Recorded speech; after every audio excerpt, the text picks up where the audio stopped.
Savez-vous réellement sur quels produits vous payez des taxes à l'épicerie? Il y a des produits en apparence similaires qui sont taxés, d'autres fois non, et c'est vraiment pas si simple de s'y retrouver. Les produits de base, comme les fruits et légumes, la viande, les produits laitiers, sont détaxés. C'est la même chose pour la plupart des produits pour le petit déjeuner. À l'opposé, il y a tout ce qui est grignotines, bonbons, boissons gazeuses, qui vous coûtent jusqu'à 15 % plus cher à la caisse parce qu'on y impose des taxes. Mais entre les deux extrêmes se glissent plein de produits sur lesquels on perçoit des taxes, entre des poitrines de poulet et des crevettes en couronne. Lequel est taxé?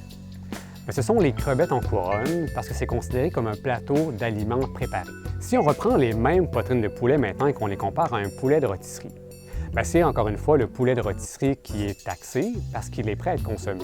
Mais si on prenait le même poulet de rôtisserie, qu'on le décortiquait et qu'on le vendait dans un comptoir réfrigéré, là, il n'y aurait pas de taxe. Quand on parle de boissons, de breuvages ou même de crème glacée, là, c'est taxé seulement si on parle de portions individuelles. On a aussi tout ce qui est fruits, noix, grains de café. S'il y a un enrobage chocolaté, si c'est sucré, si c'est assaisonné, c'est taxé.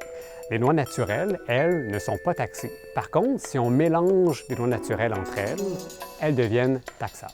Parfois aussi, c'est une question de quantité. Tout ce qui est muffins, pâtisseries sucrées comme des chocolatines, gâteaux, tartelettes, si on les vend dans des emballages de 6 unités et plus, c'est pas taxé. Mais si on en a moins dans le paquet, là, c'est taxé. Si on taxe les portions individuelles, c'est par souci d'équité. Ce sont des produits que vous pouvez consommer directement comme ça à l'épicerie et donc qui font en quelque sorte concurrence au restaurant où tout est taxé.